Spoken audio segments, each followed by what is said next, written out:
my grandma talked about how she had gone to a neighbor to ask for a potato because they were starving. And she came home and her dad was incredibly rough on her and made her take the potato back. And they had, just through fortitude, bought and resold, found properties. They were so entrepreneurial. My grandma sold quilts. She would find things of value, resell them. And so they were such an inspiration to me, because we lived in a trailer. We didn't have that much money. And I saw my grandparents and how they had come from the same thing. And the drive, the intelligence, they definitely gave me some leadership ability because I modeled the hungriness that they demonstrated.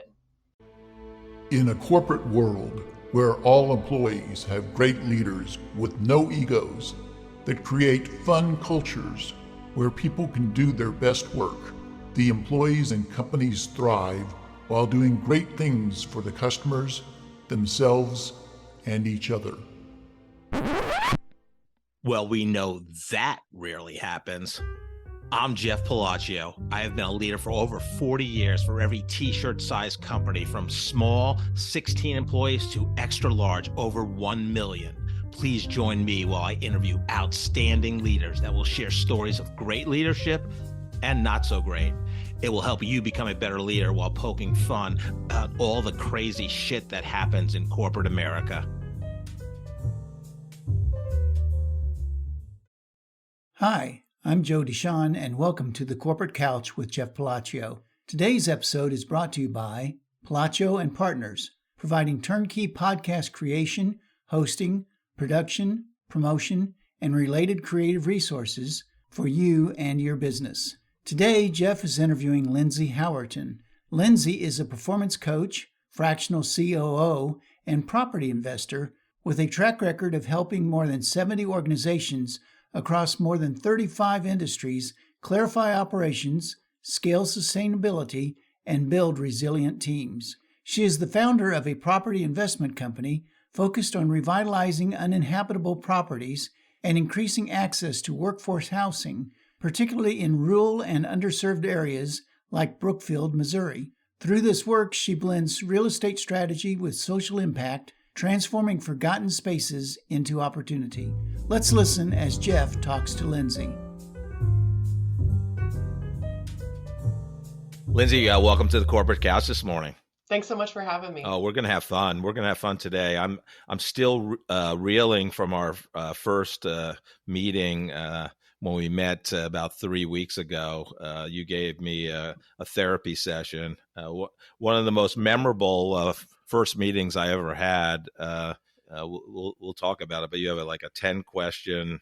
Hey, if you don't mind, I'm going to ask you 10 questions. And that's how the meeting started. And, I felt I should be laying down on the couch, whether that be the corporate couch or whatever. But we'll chat about that. And the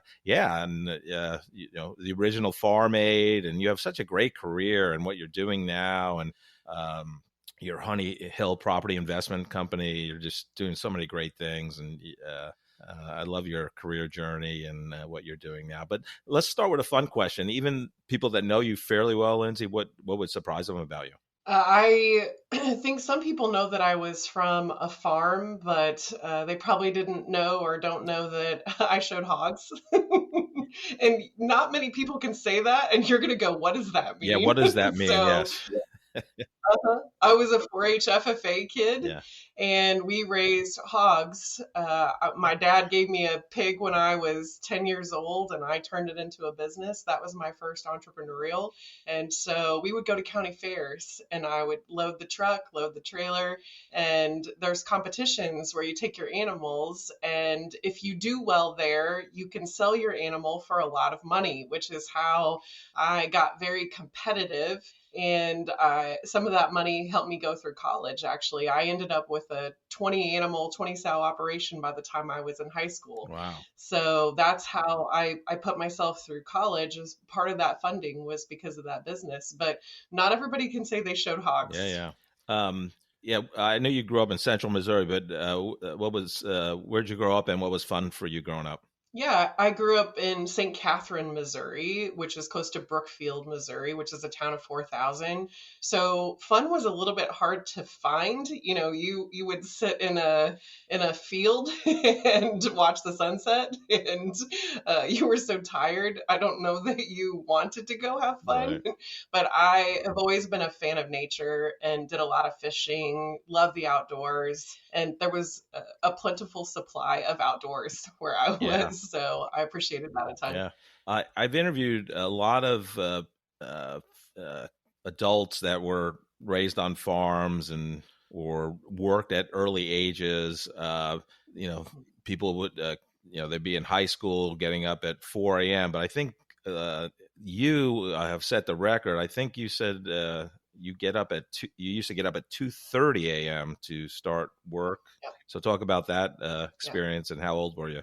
Yeah, from a very early age. I mean, you're 10, 11 years old. I'd set the alarm for 2:30, which gave me about 10 minutes to lay there and complain in my head before we usually in the wintertime our animals had babies during the wintertime. And so you'd have to spend 10 minutes to get 6 layers on because it was so cold and all the coveralls on the outside and the boots. And then I would work till usually 6:30, 6:45. The bus came at 7:15. We lived on a huge hill, so I don't know.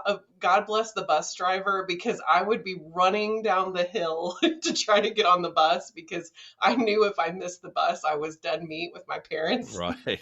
But you were feeding, watering, taking straw, rebedding, cleaning out the barns, all the things. So Yeah. it was, and you did the same thing when you got Yeah. home. You worked till it was dark, Yeah. usually. So, aspirations as a child, like when I'm an adult, like when you're 11 or 12, you were like, hey, when I'm an adult, I'm going to be this. Did you have any of that? I wanted to be a writer. I actually have an ag journalism degree from Mizzou. So I had this passion for rural communities. I appreciated so much that being in 4-H FFA, the clubs in which I could learn how to do public speaking because I was terrified. I was such a shy kid.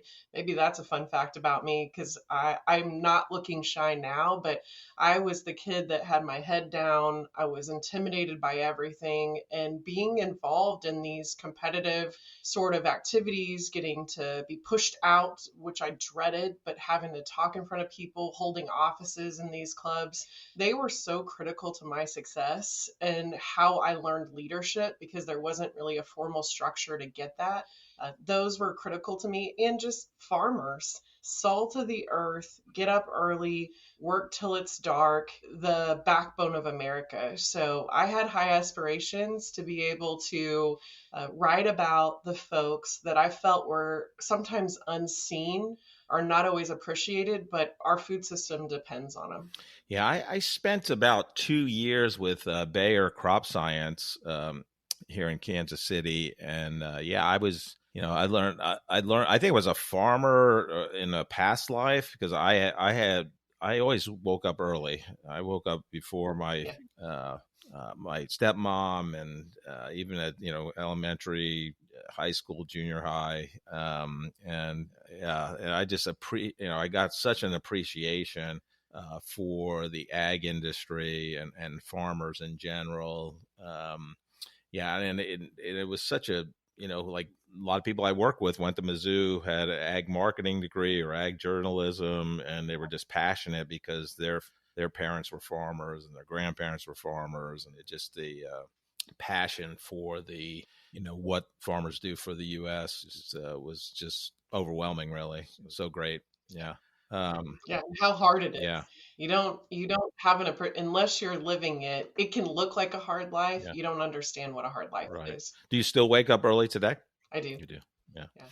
It's ingrained. Yeah. It's never, I wish I could override it. Yeah. It would seem Yeah. great to sleep late. It doesn't Yeah. You work in can't my sleep late on clockwork. Saturdays and Sundays, correct? Not really. Yeah. It just, my internal clock wants to be up 5:30, I 6 am this. o'clock. I am the same way. I don't like the. Sometimes I'll stay up. I go to bed fairly early, and Me too. those rare weekends that I stay up late. I don't like it because I still wake up about the same time, so I get less sleep. I'm like Jason Bourne from Bourne Identity. Sleep is a weapon. So, um, you know, yeah. So you graduate from high school. Was it always going to be ag journalism? You had a strategy because you wanted to be a writer. I did. I knew that I wanted to. Communication was easy for me. Living in a small town, the library was the thing I loved most. It was a way to escape. So, and thankfully, my parents would take me to the library with a bag, and my mom was an avid reader. So I would fill the bag with books, in which, living in kind of a sheltered, smaller town, I got to read about all these interesting places and got to be immersed in things that were so foreign to me, that the love of writing in education and being able to communicate through written form was deeply ingrained as me, that I wanted to do. So, yeah, there was just no question. I knew I was going to write. I just didn't know quite the path I was going to take. Right. Yeah. Very interesting. What were some of your favorite books growing up? I ran like Clan of the Cave Bear, Right. things that were, 300 or 400 pages. It was Wow. huge, but my mom would encourage me not to read at my own age level. She would read a book and say, "You need to read this." Yeah.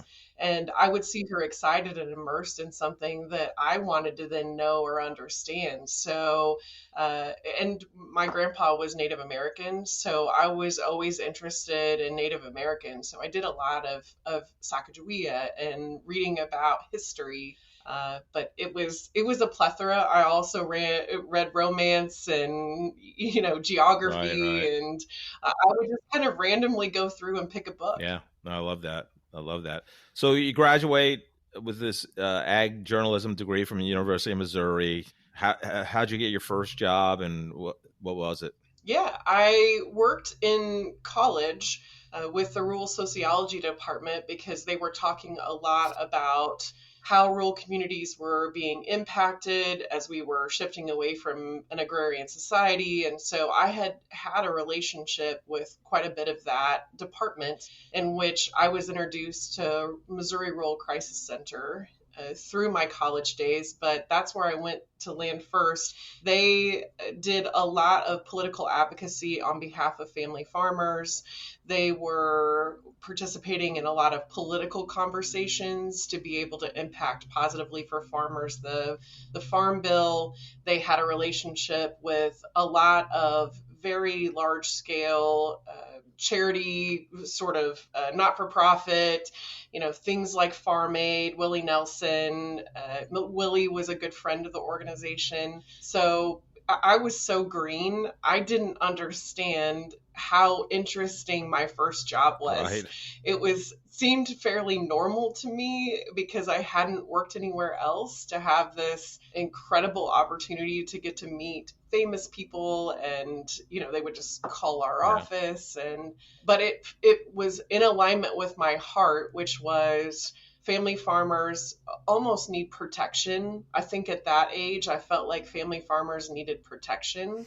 And I would say generally, I'm someone who likes to fix broken things or be a protector. And so that aligned so well with me, that they were doing not just talking, but making real movement and change to support family farmers. I was really digging on some research and figuring out, you were involved in the first Farm Aid. Is it true that you smoked weed on Willie Nelson's tour bus with him? Is that true? Oh, okay. No, never done a drug in my life. I'm not very fun that way. But he did call our office sometimes, and I would just get to talk to him, which was interesting. There was caller ID in those days, even though it was, an office line phone, and it would just say his Oh yeah, name. right. You're like, oh my God. Yeah. Wow, Willie's calling. Yeah, I mean, I think he's 92 or 93, and he still tours a little bit. It's incredible. Um, Well, but and he's incredible. He really gives more than I think people understand.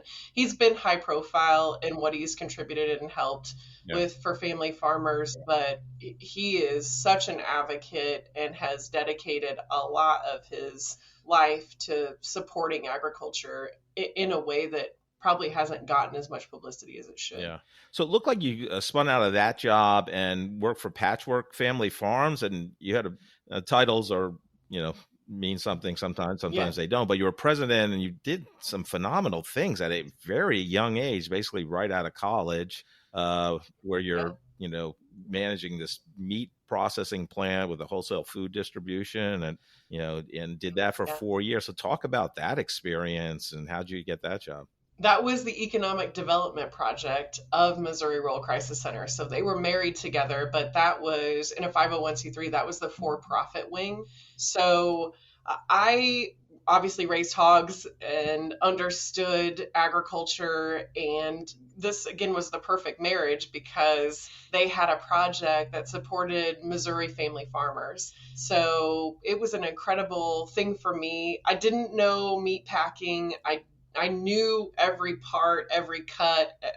I had gone through education on that of a hog. So I was able to pioneer or push that program. I was very young, very green, but I knew that if I drug a farmer with me, I'd go to a restaurant in Columbia, Missouri, and say, I want you to look him in the face and say you won't buy our products, Wow. is essentially what I did. Wow. And I think today there are still Patchwork products on the menus. It's still in existence. But we went through a lot of transition and change from a relatively small company to we purchased a box in, box out meat facility that also did distribution of what they called then hot shot products. So if you ran out of fries on a Saturday, at that time, there wasn't a U.S. Foods truck or, Cisco that would just come and drop it. They didn't have an expansive distribution system. And Columbia wasn't always part of that route. So we would, go drop fries to them at Saturday at 6 p.m. if they ran out of stuff. Yeah. So, again, you're in your early 20s, you're leading, I don't know how many people, but it's a leadership role very early. Most people come out of college, they're individual contributors, but it looks like, you're doing some great things. It looked like you grew the accounts from 4 accounts to over 150 at Patchwork. So talk about that experience and kind of what was your leadership learning process? Well, I'd say I'm best under pressure. And I had some great mentors in college that helped me think from a business-minded perspective of how to just go and try. I think I was pretty fearless in that I would literally stand at the meat case in a grocery store and watch people buy things. And then I would go ask them, why did you buy this? Because they would pick up multiple products and they're picking up ham steaks and I'm asking them, why did they buy this one over the other one? So naturally curious, I would ask, was it the label? They always flip it over and look at the back. They're looking at the fat. And so I got taught by the consumer probably more than I did formal education in college about how to do, standardized marketing because I had chose a journalism degree. Right. So I failed more than I succeeded on first tries, but boy, did I learn a lot. That in leadership, now at the age that I was managing some of the people, as a 21-year-old walking in, managing people in their 40s who rightfully so absolutely hated my guts. Right. Because right. I would have felt the same now at their age. Right. I asked a lot of questions. I made a lot of mistakes, but I was such a pusher driver. That we're going to get this done. We're going to be first here. We're going to get in more restaurants. I just trial by failure is how I learned. Yeah. I think we talked about this a little bit. I was very shy growing up myself, like not with close family and friends, but just I was terrified of meeting new people, this low self-esteem. And, you talked about you being shy, but when I look at your career, you're president of Patchwork Family Farms, you go to Newkirk Investments, you're the general manager, you then start your own Howerton food brokerage service. You're doing things that most people in their 20s do not do. So, where did you, I know you did, 4-H and you're doing presentations and doing competitions, but was there a certain time or an event that really accelerated kind of your, the desire and the talent and ability to lead people? I think my dad had been the grocery store manager in several towns, and in our small town, he was the assistant manager at Esri's IGA. And so my dad taught me some leadership. Now, he was also a military vet. He was really a tough guy. He yelled a lot. He was very assertive. In that, I think what was morphed was he was the most difficult person I ever dealt with, just in the level of conflict he presented. And I got out into the marketplace, and the level of conflict it took to run a business felt less than kind of my daily activities with my dad. Wow. So he was my best trainer. He really helped me, that I think I would have been conflict adverse as a person, Right. if I hadn't had him as a dad. And I'm incredibly grateful for that. I wasn't at the time. Yeah. I didn't love that situation, but I would say he was my biggest and best trainer, because what would have felt scary to people felt pretty normal to me, if not easier than what I had dealt with at home. Yeah. Did you think, based on your experience growing up with your dad, that you wanted to do well to kind of prove to him that you were, of his high standard? No question. I had something to prove. Yeah. So, and both my mom and dad and my grandparents had been really successful in my community. They owned rental properties, and I admired them. My grandparents came out of the Great Depression. My grandma talked about how she had gone to a neighbor to ask for a potato because they were starving. And she came home, and her dad was incredibly rough on her and made her take the potato back. Right. And they had, just through fortitude, bought and resold, found properties. They were so entrepreneurial. My grandma sold quilts. She would find things of value, resell them. And so they were such an inspiration to me, because we lived in a trailer. We didn't have that much money. And I saw my grandparents and how they had come from the same thing. And the drive, the intelligence, they definitely gave me some leadership ability, because I modeled the hungriness that they demonstrated. Yeah. We'll talk a little bit more too about, I know that you had a special needs brother, and your mom was ill, and how did, and your dad was tough on you. How did all that,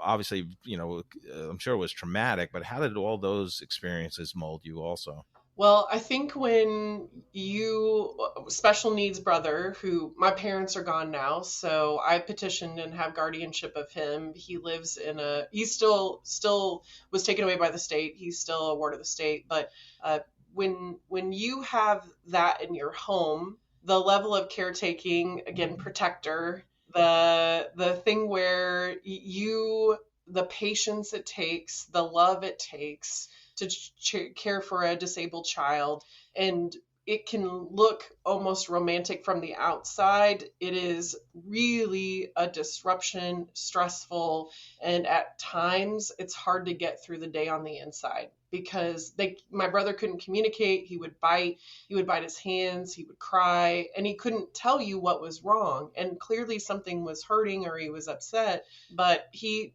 has a vocabulary of about a 2-year-old, and so he couldn't express. So I think that taught me patience, again, grit, understanding also how lucky I was. My mom had gotten sick when I was very young. She had sudden cardiac death syndrome. She got stage 4 breast cancer a couple years later. She had a defibrillator that essentially kept her alive. So I had these hardships, what would felt like a hardship at the time, but you'll hear me talk a lot about how grateful I am. When you go to school and you get interrupted in a test and someone says, "We think your mom has died," and you're 16, 17, this gives you a new perspective. She was in a coma for 3 weeks, 2 weeks. Like it was, and I was there when she woke up, in which she's pulling at things. She has, some pretty significant memory issues because of the trauma. She was without oxygen. And thank goodness for the business. She was working at Walsworth Publishing, and they kept her alive until emergency personnel got there. But it was a miracle. And I'm a faith person. It was a miracle she survived. Wow. So this gave me understanding of enjoy every day. Yeah. Don't take any day for granted. So, and my dad just, he was precision. He was rough. He wanted it sharp corners, labels out, color coded. My dad was very, very precise and exacting. Yeah.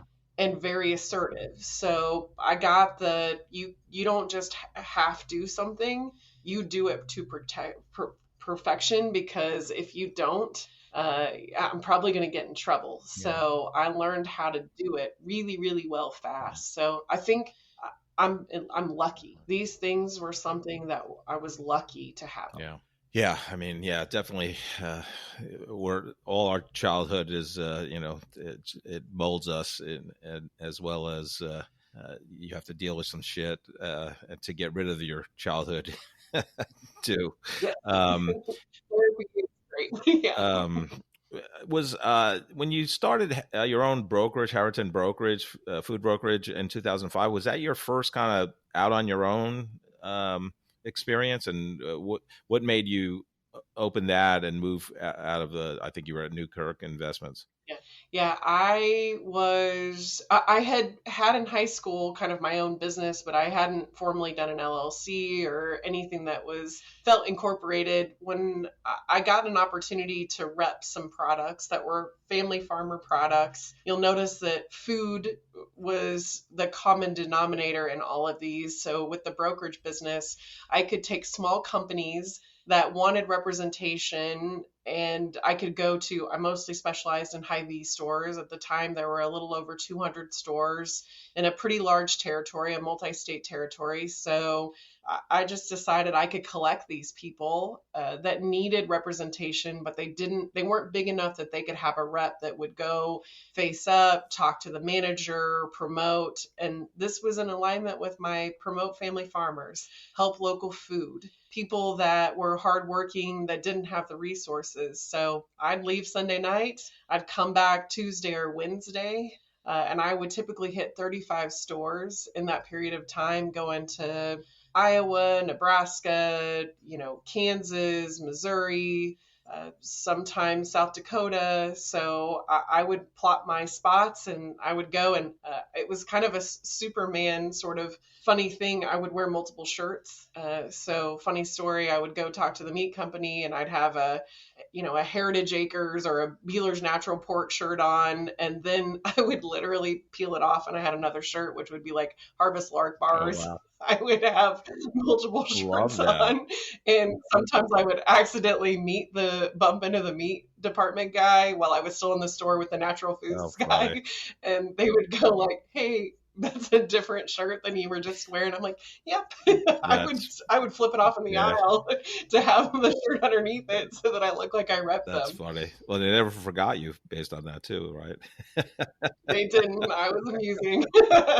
They liked me for it too. I think because they saw somebody who was hustling this hard. Yeah, and trying to connect. Most people wear multiple hats. You wore multiple shirts, so it's all good.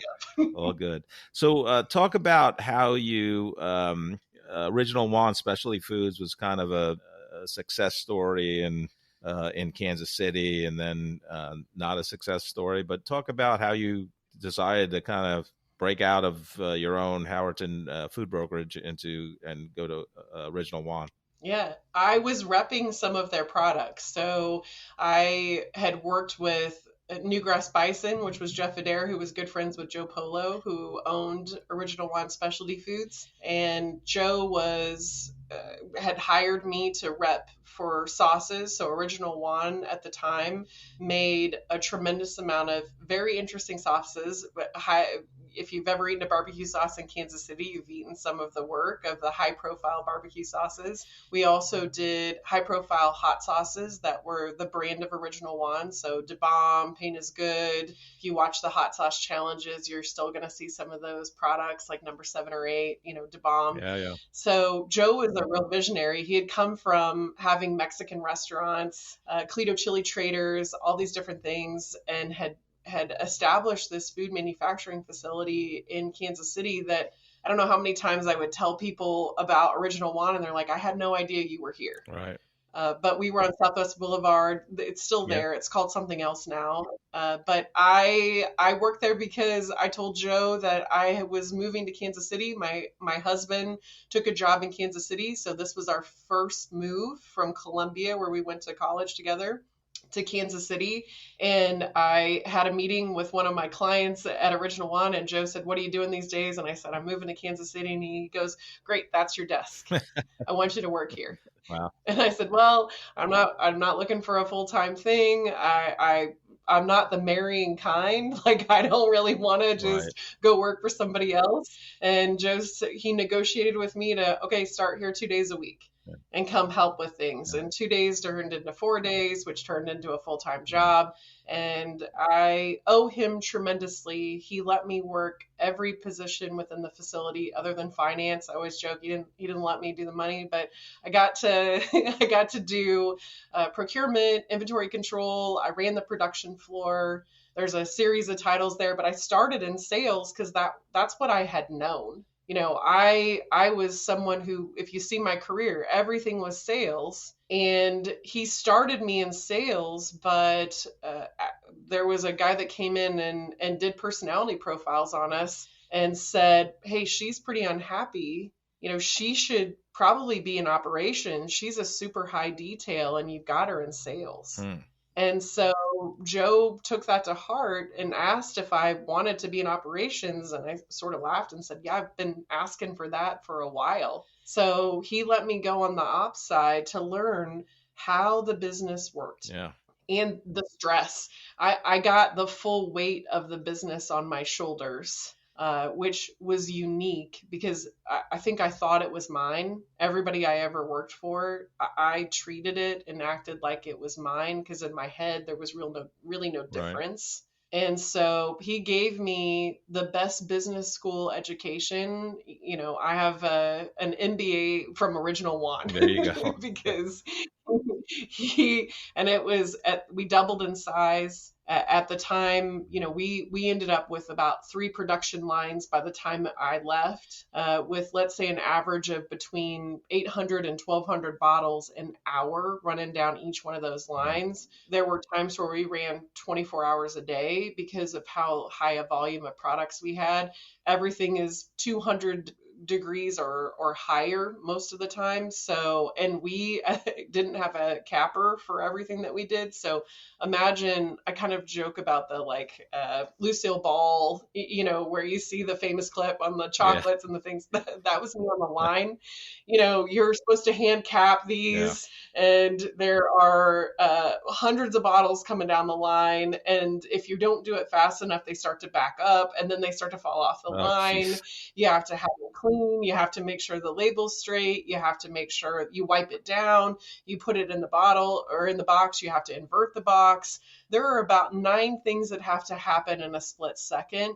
And if it's not clean, the customer is upset. So this was the type of hard labor I had grown up with. Right. But it was very difficult to retain people to do that work for 12 hours a day every day. Are you drowning in boring corporate communications? Palacio and Partners is here to rescue you. We transform internal podcasts from snooze fest to must-listen content that actually connects your team and strengthens your culture. Imagine podcast episodes that make your employees laugh while staying informed. Our founder, Jeff Palacio, doesn't just create podcasts, he creates conversations that break through the noise.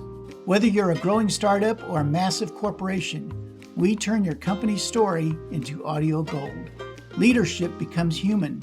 Remote teams feel connected. Your message cuts through the clutter. Palacio and Partners, where corporate communications gets a fun makeover. Let's make your podcast work harder than your email inbox ever could. Jeff is happy to share his insights on podcasting with you. You can contact him via LinkedIn or schedule a Zoom call via the link in the episode description. What was the assessment that you did at Original One to determine your personality profile? Yeah, Culture Index was what he used. So yeah. So what is your Culture Index then? You remember?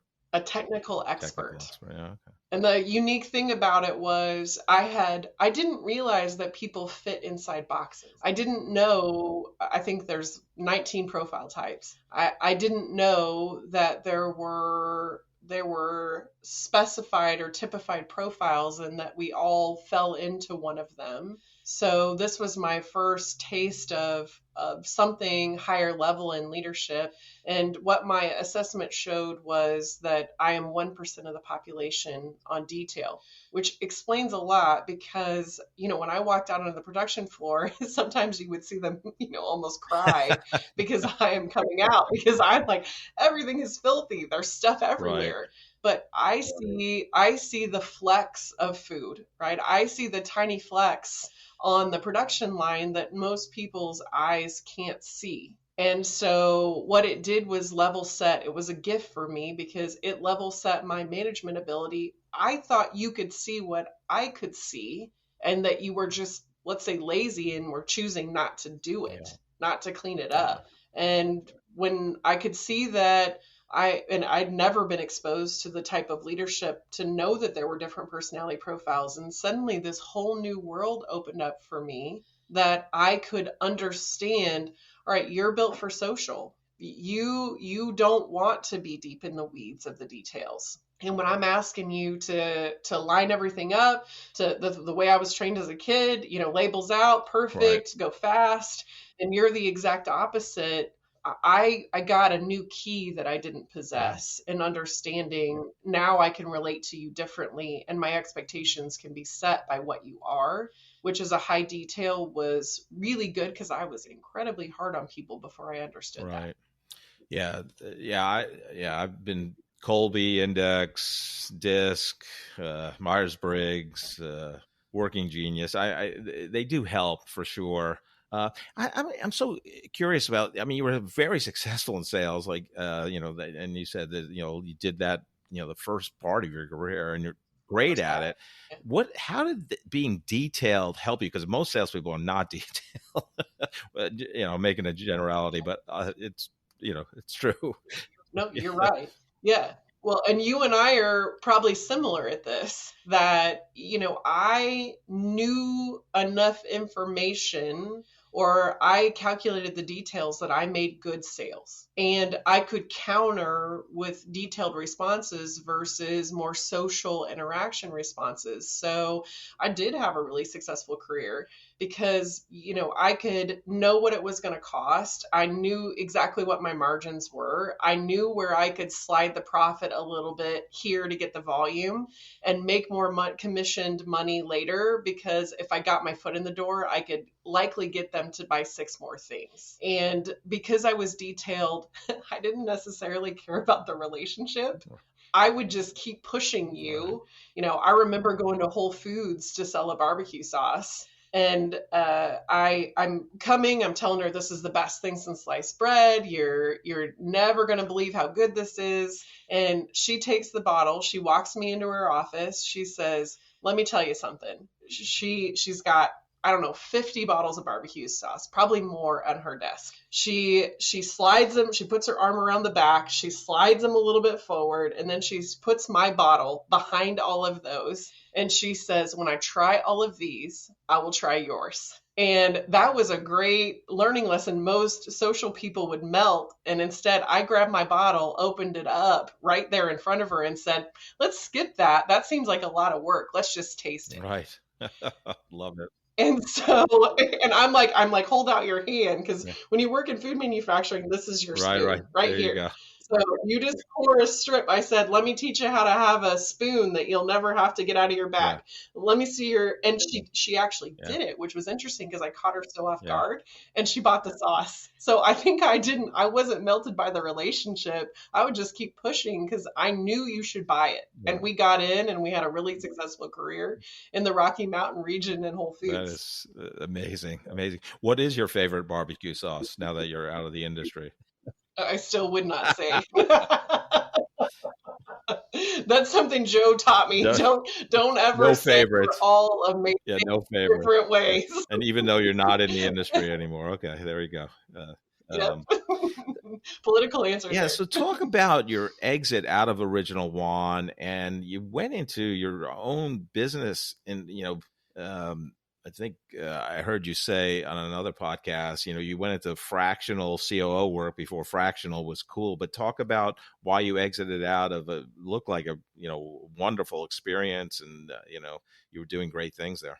Yeah, there was this pivotal moment where my husband and I had gone to Colombia. We were in Bogota. We went to Medellin. This was something that we had planned. Not Columbia, Missouri, obviously.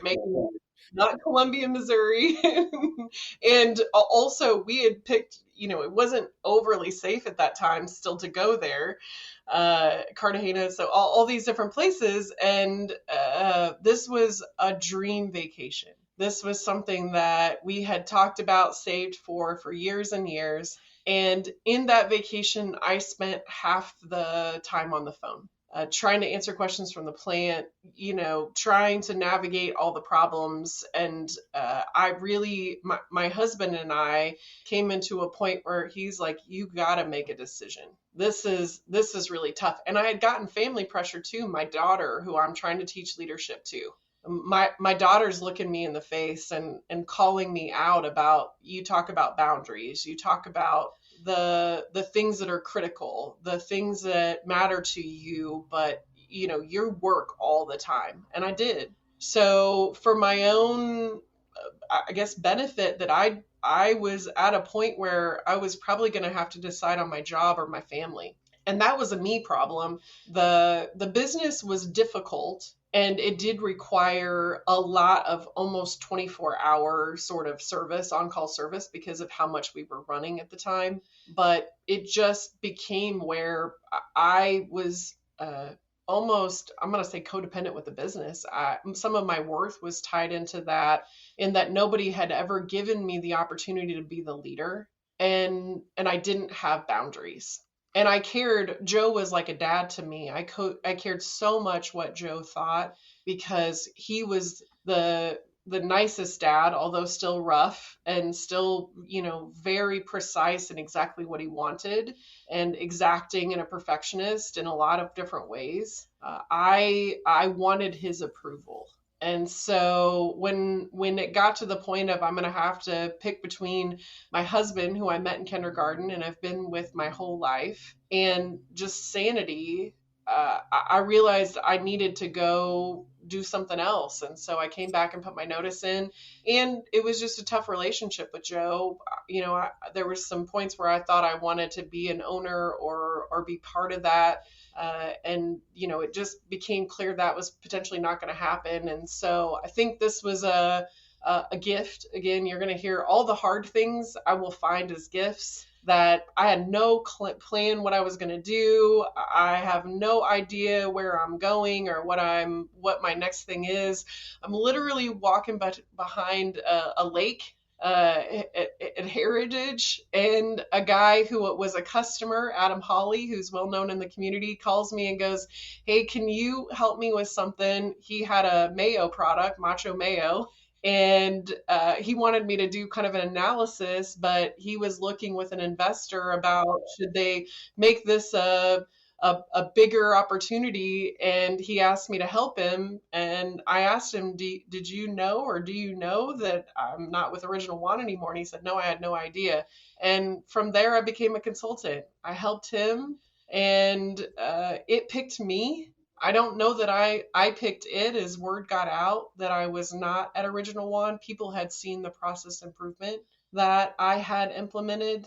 And I also was an interesting hybrid because I had the perspective of sales and Right. operations. I knew exactly what it felt like to be the salesperson, and I was incredibly empathetic to that, and how it's not just golf and lunches, but there's a quota and a push and a commission and not guaranteed money. And I had a lot of empathy for operations and how you're dripping with sauce and soaked with sweat and you're physically tired, and how it's easy to not like either side. Because when I was in operations, I was looking at the salespeople who I'd literally been the day before. I had been the one that went to the fancy dinner and I was all dressed up. The next day I'm in the operations Right. side and I'm looking at those guys going, well, it must be nice to be in the water cooler. That was me yesterday. So it's funny how that happens. But because I had this well-rounded education, it really helped tremendously in my ability to be a consultant. But I don't know if I would have taken the risk at that time. I didn't have the self-esteem to think I could go out on my own. I had lost some confidence, even though I should have gained it with the knowledge I had gained. And it picked me. Yeah. Yeah. So interesting. I mean, do you, what about when you expanded? Like, I think on your LinkedIn, I didn't count them, but there's maybe 30 industries that and I know Yeah. that you've been out on your own 9+ years now, but I mean, was there any surprises when you moved out of your industries, the food industry, and that you didn't know well? And I didn't memorize all the different industries you've been involved in, but like, what was the kind of some big surprises of industries you hadn't worked in before when you started consulting in those? Yeah, I felt like I wouldn't be able to translate my business knowledge into other industries in the beginning. I thought I just need to stay in food. Food is what I knew, food's what I love. I understand, and you're a foodie too. I understand food and production, and it was a passion of mine. But other people started to try to hire me just on process improvement, which I don't know that I saw as a value. I just thought broken, fix, broken, fix. It was as simple as that to me. And maybe I think one of the benefits of me is I take complex things and I put them very simply. I mean, I can ask you questions and figure out what your profile is, and I can put it in a simple way. There was a lot of complexity in business, and Original One is still to this day the most complex thing I've ever run because it was high speed, high risk, low margin, and high turnover. And so I guess what I was surprised about is everything seemed a lot easier as compared to that, and I thought it was going to be more difficult. And what I noticed was there's a skeleton to business that exists exactly the same. We're all different. We all look different. We have different genetics. But we all have the backbone. We all have the ribs. We all have for me, in business, we've got the measurables, we've got the goals, we've got sales, we've got operations, we've got the standard departments. I probably oversimplified it, but I could tell the levers I needed to move in each business were almost all the same. Yes. And it didn't seem that complicated to me. So I'm going to go back to our first meeting, and I think every first meeting for you is like this, but we sit down, you have a notepad, you say, if you don't mind, I'm gonna ask you 10 questions. Start that way, and your opening better than I do. But and I just remember the first question. You're an the first time you see the monkey bars in elementary school, are you the first kid that runs to them, the second, the seventh, the 15th, or whatever it was? So talk about how you develop that and what you're trying, because it's your own assessment. It's not a DISC, it's not a Colby, it's not a Working Genius. But talk about that process, because I loved it. I thought it was phenomenal. Well, thank you for that. Again, talking about I'm a shy kid, let me talk about how it started. I'm a shy kid who was introverted. I've learned to look very extroverted, but deep inside, I'm a high detail technical nerd. And to be able to find a system where I can establish rapport with you and get to be myself was something I was searching for, because I can be modify to be social if I need to, which can be ask you a lot of what I'm going to say fluffy questions to try to get to know you. Or, a lot of my clients will call me a pit bull or a scalpel. I'm very precise. I started to ask specific questions in which I got answers that I could start to feel what you are. And so, and I would, over the years, refine those so that I could get even a more precise answer. So, if I met you in elementary school and you walk out onto the playground for the first time, you see the monkey bars, they're high, they're kind of scary, you've never seen them before, you're the first kid, second kid. I can recite this, by memory. What I'm listening for is your risk aversion. Right. And often your social comes out. If you say you're the first kid, I never looked around, I just ran to them, I went up and across, I can tell you're not afraid. You're probably more in that natural leadership. Lots of people say I'm the third or fourth. I watch other kids go before me. And then I can hear some risk aversion you're trying to calculate. Right. I've had one person go, I'm the 10th kid. I want the aerodynamics. I want to see the velocity. I want to see at what rung they jump from. Now I've got a technical. And some of the people will say, I wanted to go with my friends, so I wasn't going to be left behind. So when my friends go, I'm going to go with them, even though I was intimidated. Now I've got a social. So in this, I just perfected. And someone asked me, actually as a volunteer in another country where I couldn't use an assessment because there's no computers. They asked me to develop something for them where they could ask a series of questions and be able to help profile more specifically. It was years and years ago, and I don't even remember what the organization was, but I had to come up with a technique because you couldn't pick words, you couldn't answer questions. I'm a big fan of Colby. I love DISC. I'm a lover of all of these different things. So I came up with kind of a hybrid between almost all of them and some of how I asked the questions to be able to profile what you are. But it was a lack of resource in another country that made me think about how do I systematize the thing I've been doing. Right. Yeah, I am familiar with Colby. We talked about Dr. Ramon Corrales, who passed several years ago. But what is your Colby? I'm just curious. I'm a 5793. So 9 is the fast start. Quick start. Quick start. Yeah. Yeah. 3. Yeah. It's interesting. Yeah. I just know. I don't know the. Now that you said, I might kind of do, but I just know mine go down. Yeah. So I'm a 9, like 9, 6, 5, 3, or 2, something like that. Yeah. Yeah. Interesting. Well, we have some similarities, but yeah, I mean, basically almost all of these parameters are measured in 4 categories. Your autonomy, or how your risk aversion, how you handle risk, how you handle people, how you handle process or the way that you like to do things, and how much you want information you do or you don't.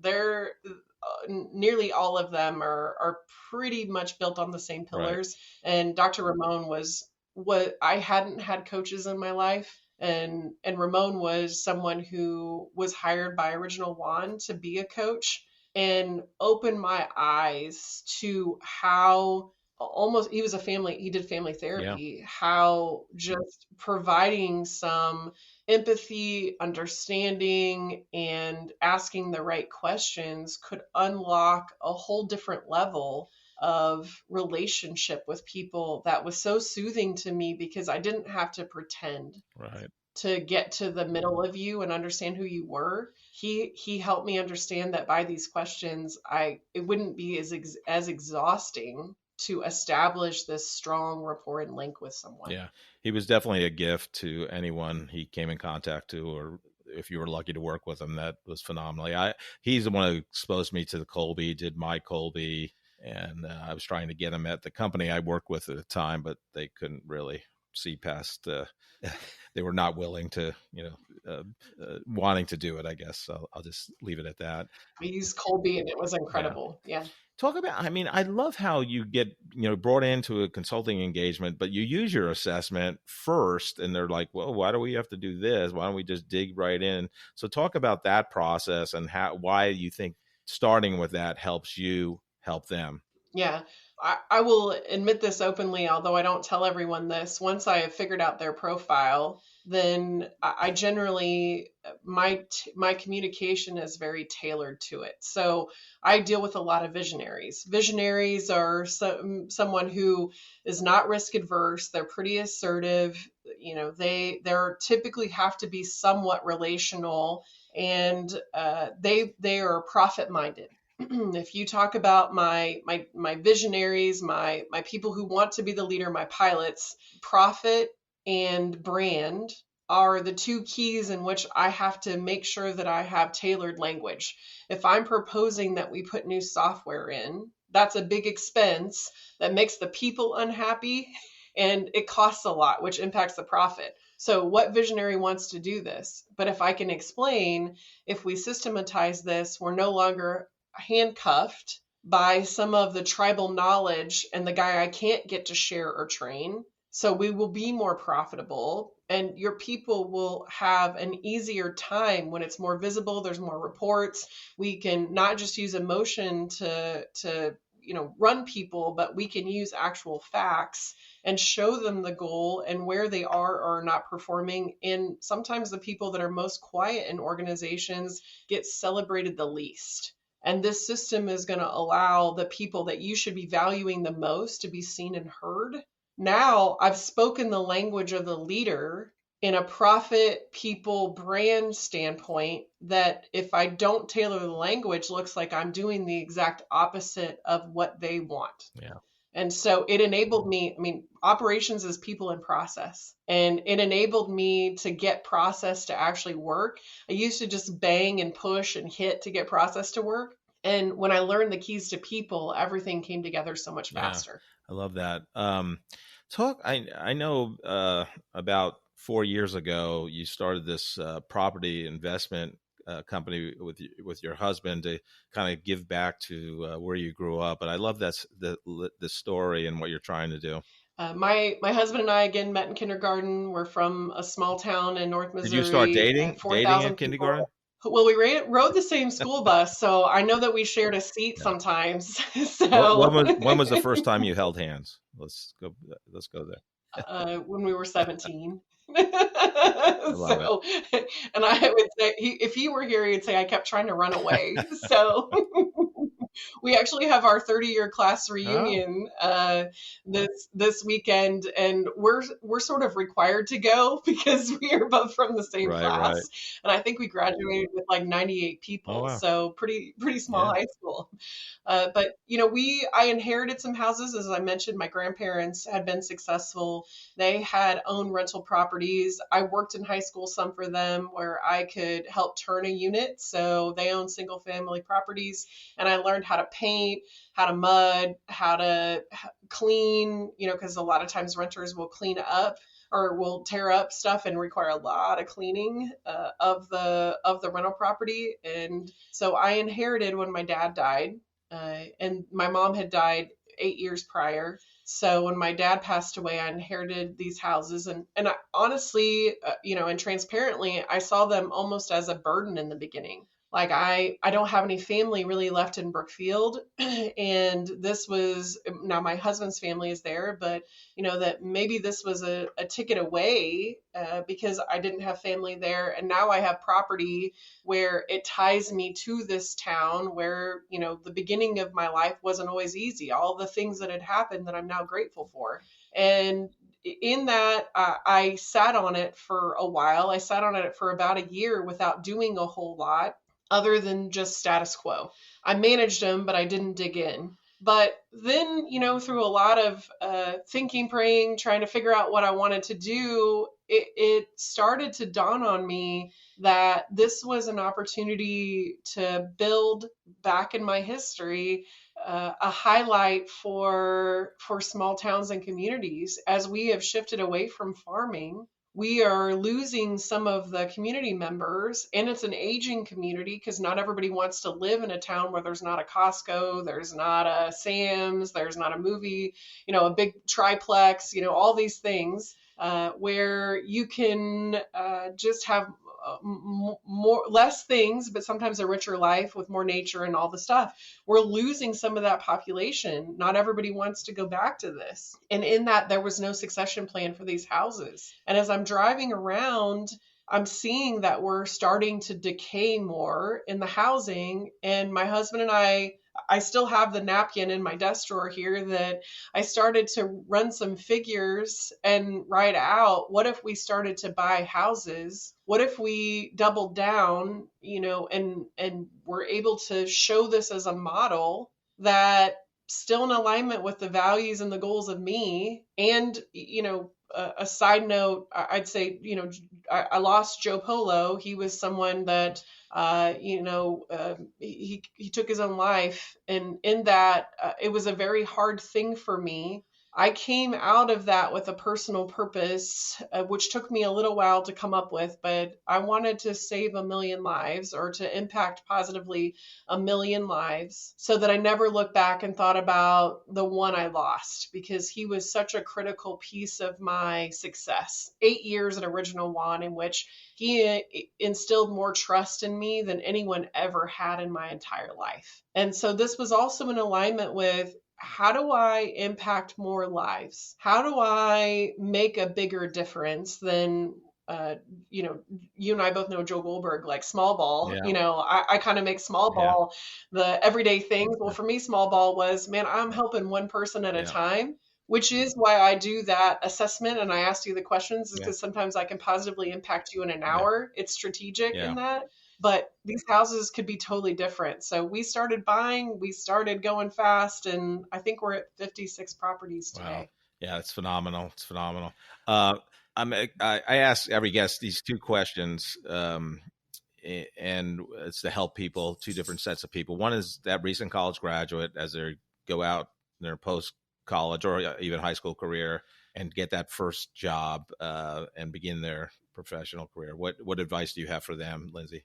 Easy. Know yourself and don't change who you are. Be unapologetically and authentically you. Sometimes when we get a new job and we're straight out of college, let's say we're technical like me, we try to look really social. We try to be warmer than we naturally are. We try to feel, I interview a lot of people, and my introverts, I'd say half of the time, apologize in the interview and try to explain that when I figure out they're an introvert, that they're still really social. And I try to stop people and go, don't apologize for being an introvert. Right. Make sure you understand that, it isn't that you don't like people. It's just you're a little more direct and factual in your communication, which is okay. Right. Don't be sorry for that. I coach young people and say, be authentically you. And if that matches the organization, inevitably you're going to have much more success. If you have to bend yourself, and this is for college students, but I'd say anybody that can hear my voice, if you have to bend yourself to be something rapidly or extremely different than what you are at home, we're burning energy in a way that probably hurts both the organization and you. So be you. Yeah. No, I love that. I think you told me when we had coffee that no one apologizes for being an extrovert. which true. Never once have I had one. I love that. The second group is, well, anybody can be a leader at a company or an organization. Those that want to take the path to become that first-time manager, be responsible for a group of people in an org chart. What advice do you have for them as they begin that leadership journey? Probably a couple things. First, if you can make sure that you have goals and measurables so clear that it's impossible to fail. In the vein of people or process, if I give you a strategic goal of you've got to make 10 calls this week and we've got to close $1,000 within every week, and I'm going to measure it, I'm going to have a CRM that measures it, then if you don't hit it, and we don't always hit it every week, but I can tell by overarching performance if you mean it or not, if you're wired to do it. So for new managers, sometimes we manage with emotion. We manage by feel. And I would say that's like being a manager with a blindfold on. because you're having to hear and listen and do things in a totally unnatural way, then just make it so clear for the team member to know what your expectation is to be successful and be in alignment with it. If you don't want to do 10, if you don't think you can do 10, we automatically have a problem. I'm asking you, can you do 10? Is it possible to close this at the end of the week? When you say, heck yeah, that's easy for me, now we have gold. And the other thing is, make sure that you understand the person and their greatest gifts. And this gets lost in leadership. You read these leadership books, I don't care if you use a profile or not. I don't care how you do it. But one of the best questions, if you don't have an assessment, is just to ask, what do you feel makes you unique? If you were your own brand, if you were your own company, just you stand alone, what are the things that set you apart from other people? And if you ask me that, I'd say I've been in 35 different industries. I can fix just about anything. I'm great in chaos. I'm a high speed, not much phases me, and conflict should bother me, but it doesn't. Now you know what to use me as a tool in the organization, but make sure you invest to know the unique talents and abilities, because the quiet people often get overlooked and they quiet quit. Yeah. Lindsay, thanks so much for coming on the Corporate Couch. You're a true Renaissance woman. I'm so glad, grateful that Dan Cruz introduced us, and I just love your spirit. I love your energy, and I'm really grateful that you came on the Corporate Couch today. Well, thanks for letting me live in my purpose to help positively impact 1 million lives. And thanks for all you do. As a fan of the podcast and getting to listen to your interviews, you're making such positive impact in this community and beyond. So appreciate the opportunity to know you and get to have a friendship with you. You got to love a guest who brings, right from the beginning of the episode, Willie Nelson into play. She was involved in the first farm aid in her basically first job out of college. I don't know if she really answered the question, did you smoke weed on his tour bus? But no, she didn't. But having him on your caller ID, that's... Yeah. Well, yeah, Willie Nelson called her phone and it popped up like, holy shit, Willie Nelson. That is great. Oh, man. And I will say that we talked about during the episode, but she created her own, whatever you want to call it, predictive index, working genius, Myers-Briggs. My first meeting with her over coffee, she goes, I have a different way of approaching these meetings. If you don't mind, I have 10 questions I want to ask you. I'm like, yeah, I'm all in. You're in elementary school the first time you go to the playground. Are you the first person that goes to the monkey bars, the second, the 8th, the 15th, or the last? And somehow that tells her something about you. Yeah, and that's question great. One. I forget some of the other questions, but I'm saying, and I'm thinking to myself, this is going to be a very cool first meeting that I will never forget. Oh, yeah. Which I won't. But she just has a gift of reading people. And, she created her own assessment, which is pretty badass. I love that. And just, and a lot of guests that we've had that are great speakers or appear extroverted. Like she said, I was so shy growing up. And she was, but then she was, she basically had her own pig farm growing up. And, took a leadership role right away. She was in this patchwork family farm. She was, president early on in her career. It was basically almost out of college. Managing people twice her age. Yeah. I mean, phenomenal things. And, how she wants to impact 1 million people. She is going back to her hometown of Brookfield, Missouri, and buying up houses and then putting money in and to rehab them and rent them out to keep the workers in Brookfield that are, instead of them going to neighboring towns and cities to live. And it just amazing. She's an amazing person, true Renaissance woman. And I like how she calls herself the fixer. I go into companies and I fix shit. That's right. And just as if that's, doesn't everybody do that? That's just what right. Lindsay does. Lindsay does. Yeah.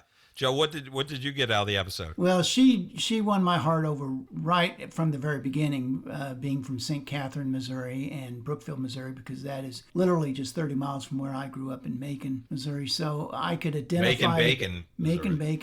I could identify everything that she talked about. And speaking of bacon, raising hogs is a 4-H project, and I knew all about that. Now, I didn't grow up on a farm in Macon. I was a city boy. But I grew up around all these farm people, and I just identified so well with every little bit that she did. Funny little things like doing marketing research by standing at the meat counter and asking people why they picked up that piece of ham steak. And right. What was it? Was it the fat content? Was it the label? Yeah. I mean, that is just so honest and so real and so organic. It's just it just really spoke to me. I also loved when she was basically a food broker or food manufacturing rep, so she represented different brands. Mm-hmm. So like she'd go into the grocery store and let's say it was a meat brand, so she'd be talking to customers, like you said, like, well, why are you buying that versus this? And then later on, she'd go into like the bakery section because she was repping some bread or whatever it was, and so the meat person would say, weren't you in here earlier today in a different outfit, because you would wear the brand the shirt, the logo shirt of whatever. Yeah, well, I just changed shirts. And I love that. And the story, well, remember that she was in sales, but she didn't want to be in sales. She wanted to be in operations. Right. So they did this personality assessment, and she discovered that she had the personality to be in operations. And her boss said, "So why are you in sales?" She said, "I've been trying to tell you that all along. Right. I don't want to be a salesman. I want to be in operations." Well, okay, Yeah. So she did well there. It was just amazing kind of stuff like that. And of course, then she talked about her mother working at Walsworth Publishing, which is a big name around the Brookfield, Marceline, Macon area, and I was very familiar with that. I thought that was interesting too. It was just every piece of it that she ever talked about spoke to me. There wasn't any one thing that kind of stood out. It's just that everything was. I just felt like I was in the room with her, and it was a very, very interesting conversation. And just her servant leadership mentality too, like. I love her, she said something like making room for people to be full humans at work. I love that quote. And then I think she followed up with, you just can't invite people to bring their whole selves to work and then punish them for being messy. So I mean, she's just, just phenomenal. I can talk to her. We could go on all day long. So yeah, it was great. What's happening in the life of Joe? I discovered something talking about food and meat especially, that I'm the kind of person when I order a dozen barbecue ribs, I only eat numbers 2, 3, 5, 7, and 11. And it's because I prefer prime ribs.